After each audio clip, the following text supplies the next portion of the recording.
E sabemos que todas as coisas contribuem juntamente para o bem daqueles que amam a Deus, daqueles que são chamados segundo o seu propósito. Romanos 8, 28. Hoje eu vou usar alguns exemplos de decepções e citar também exemplos bíblicos. E é bom que você assista até o final para que você não venha tirar conclusões erradas. Eu vou falar sobre decepções em família, ministério, trabalho. A cidade, por exemplo, que parecia ser perfeita para você, ela deixou de fazer sentido. E talvez o trabalho dos seus sonhos se tornou um peso. O ministério, onde você servia com grande alegria, já não faz tanto sentido também. Amizades que pareciam durar para sempre, já não é mais a mesma. Você já precisou até se afastar. Saiba que algumas decepções são instrumentos do Senhor para nos tirar de lugares onde nós não devemos mais permanecer. E o primeiro ponto que eu quero falar é que Deus usa decepções para tirar do lugar que talvez você se apegou. E esse lugar, por você ter se apegado e Deus querer algo maior para você, é um lugar errado. Um dos melhores exemplos bíblicos é Ló. Quando Ló e Abraão se separaram, Ló escolheu a região onde parecia mais vantajosa aos seus olhos. Quando os anjos mandaram Ló sair de lá com a sua família, ele hesitou. E a Bíblia fala que ele, porém, demorava-se, em Gênesis 19:16. Os anjos precisaram pegar Ló pela mão, tirá-lo dali. Então houve uma grande decepção. Tudo que Ló construiu em Sodoma foi perdido. Foi perdido casa, foi perdido bens, foi perdido status, relacionamentos. E a cidade onde ele depositou a sua segurança não pôde mais salvá-lo. E você pode dizer, Ló se apegou a Sodoma porque parecia ser o lugar melhor para ele prosperar. Mas aquilo que parecia uma bênção tornou-se uma armadilha para Ló. Deus precisou arrancá-lo daquele lugar, daquele ambiente, antes que fosse destruído junto com a sua família, junto com aquela cidade. E às vezes nos apegamos a lugares que Deus já decidiu que não fazem mais parte para o nosso futuro.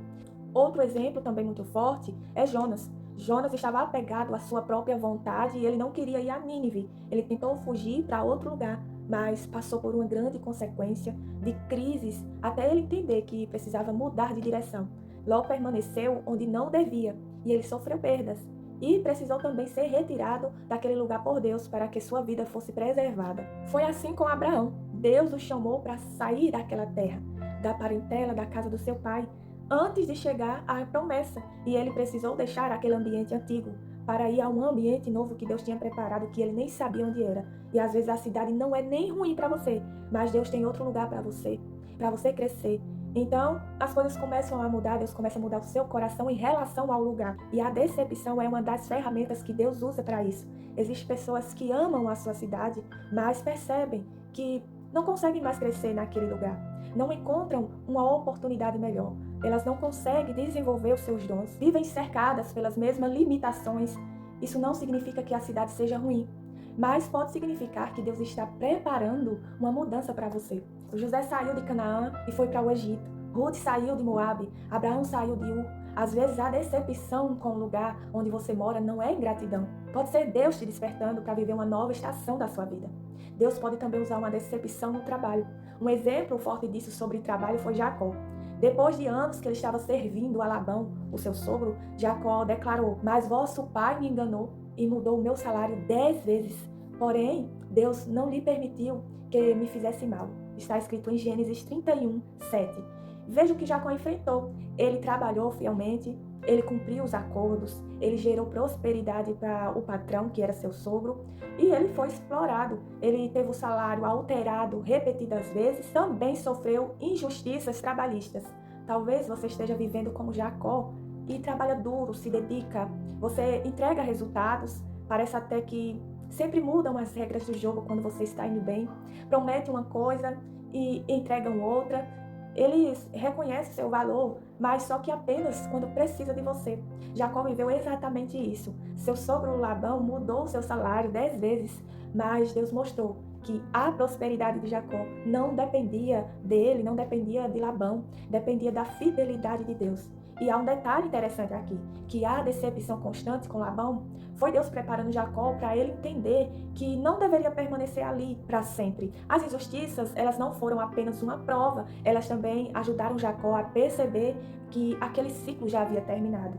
Quando Deus quer te levar para um lugar novo, para algo novo, às vezes ele vai permitir que você se decepcione com aquilo que antes parecia ser suficiente para você. Jacó suportou anos de injustiças, mas quando o tempo chegou, Deus tirou ele da casa de Labão e conduziu também para o verdadeiro propósito, para o destino certo.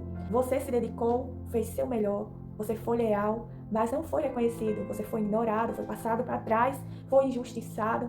E a primeira reação talvez seja pensar que Deus te abandonou, que Deus não está vendo, mas talvez seja Deus usando aquela situação para mostrar que aquele emprego que você está era apenas uma etapa, ou é apenas uma etapa. Decepção com o ministério da igreja.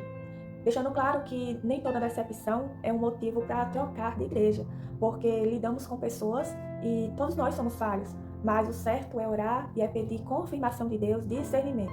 E dito isso, eu vou dar um exemplo bíblico. Mas se você for uma pessoa que se dedica muito, que dá o seu tempo para servir ao Senhor com sinceridade, você foi fiel e mesmo assim foi mal interpretado, foi esquecido, foi rejeitado, foi traído por algumas pessoas que você admirava, seu coração não é mais o mesmo, o desejo de servir não é mais o mesmo por conta das decepções, o ambiente mais te fere do que te cura, tem mais decepção do que a alegria de pertencer àquele lugar. Talvez seja a hora de você pensar e orar, pedir direção e pedir confirmação a Deus. Vamos para o exemplo bíblico. Eu vou dar o exemplo do apóstolo Paulo, que ele precisou de sair de um ambiente religioso por causa da oposição, da rejeição, da perseguição. Paulo não abandonou o chamado, ele mudou somente de ambiente, porque quando aquele lugar já não permitia que a missão avançasse, então ele foi para outro ambiente, em Atos 19:9. Mas como alguns deles se endureciam e não obedeciam, retirou-se deles e separou os discípulos. Paulo, ele percebeu aqui que permanecer ali estava impedindo o crescimento da obra de Deus. Então ele levou os discípulos para outro lugar. Então ele continuou ensinando. Outro exemplo é Davi, deixando a corte de Saul. Não é um caso de igreja, mas é um exemplo de mudança por decepção. Davi ele servia fielmente ali ao rei Saul, mas Saul começou a persegui-lo e Saul tentou matá-lo várias vezes. Davi precisou sair daquele ambiente porque Deus tinha um novo propósito para ele. Nem sempre Deus vai nos mandar sair por causa de uma decepção, porque nem toda decepção é motivo também para sair. Mas às vezes as decepções revelam que aquele ciclo terminou. E Paulo não abandonou Deus quando foi rejeitado, quando foi apedrejado, por exemplo. O problema não era a missão, era o ambiente. E algumas pessoas confundem com permanecer fiel em permanecer preso. Deus usa também uma decepção para mostrar que o chamado continua, mas o lugar mudou. Isso traz um equilíbrio bíblico, porque evita a ideia de que qualquer decepção é um motivo para trocar de igreja, mas mostra que existem situações em que Deus ele realmente direciona a pessoa, direciona alguém a outro ambiente. Deus também usa decepções com amizades, e um dos exemplos mais conhecidos é entre Paulo e Barnabé. Paulo e Barnabé trabalhavam juntos na obra de Deus, mas eles tiveram um desacordo, e esse desacordo foi tão forte sobre João Marcos que eles decidiram seguir lados diferentes, seguir o ministério, mas separados. Em Atos 15:39, diz que houve entre eles tal desavença que eles vieram a separar-se um do outro. Não houve traição, não houve inimizade bem clara, bem declarada. Simplesmente chegou a um momento em que seguir juntos já não era mais possível. E a lição é que nem todo afastamento acontece porque alguém é mau, mas às vezes os caminhos, os propósitos, eles se tornaram diferentes. E algumas pessoas permanecem sim próximas a você, mas somente e apenas enquanto elas recebem benefícios. E outro exemplo é Sansão e as más companhias de Sansão. Insistiram no relacionamento, mas Deus não aprovava. E a ligação com Dalila acabou levando à queda de Sansão. A lição é que existem amizades, relacionamentos que não fortalecem você, mas ela enfraquece espiritualmente, te afasta de Deus. E o livro de Provérbios ensina que quem anda com sábios será sábio, mas os companheiros do tolo sofrerá dano. Provérbios 13:20. A Bíblia reconhece que as companhias vão influenciar o seu destino. E às vezes o afastamento não é falta de amor. Temos que entender que nem toda amizade foi feita para durar a vida inteira. Paulo e Barnabé, por exemplo, eles precisaram seguir caminhos diferentes. Na nossa vida também é assim. Davi também descobriu que nem todos eram leais a ele enquanto pareciam, que eram. Sansão ignorou os alertas que Deus deu e se cercou ali de pessoas erradas. Às vezes, Deus permite uma decepção para revelar quem realmente está alinhado com o propósito de Deus. E muitas amizades para uma estação e outras são para a jornada inteira. Não são todos que são para sempre. Quando Deus quer te levar para um novo nível, às vezes ele começa a remover pessoas que não podem te acompanhar mais. E às vezes também simplesmente os caminhos mudaram. e você percebe que já não existe mais um alinhamento, os valores também são diferentes, os objetivos também são diferentes, e isso não é um castigo, você vai entender lá na frente. As decepções com a família, quem nunca sofreu? Alguns textos eu quero mostrar aqui sobre Jesus, que no ministério de Jesus, a família de Jesus não apoiava tanto quanto os seus discípulos. Então nós vamos ver que Jesus ele não teve um apoio que talvez ele quisesse da família. Chegaram a pensar que ele estava agindo de forma imprudente. Em João 7, versículo 3 ao 5, os irmãos de Jesus o desafiaram a expor publicamente e disse-lhe, pois, os seus irmãos, sai daqui e vai para a Judeia. E o versículo 5 vai concluir assim, porque nem mesmo os seus irmãos criam nele. Esse é provavelmente o texto mais claro, onde a Bíblia afirma diretamente que os irmãos de Jesus ainda não criam nele naquele momento.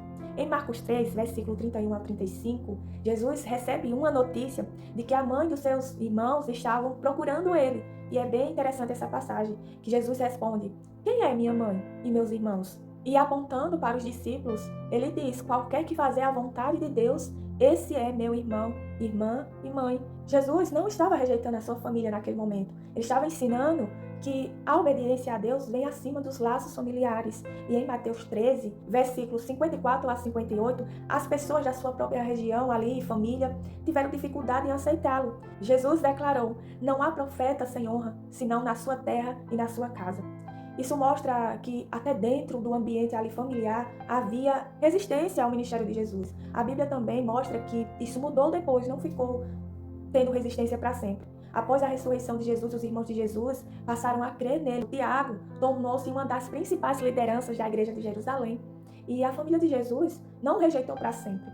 O que os textos demonstram é que durante parte do ministério de Jesus, houve incompreensão, houve incredulidade, houve a falta de apoio por parte de alguns familiares de Jesus. Talvez a sua família não compreenda que você faça algo sem eles estar perto, ou talvez eles não queiram que você fique longe deles.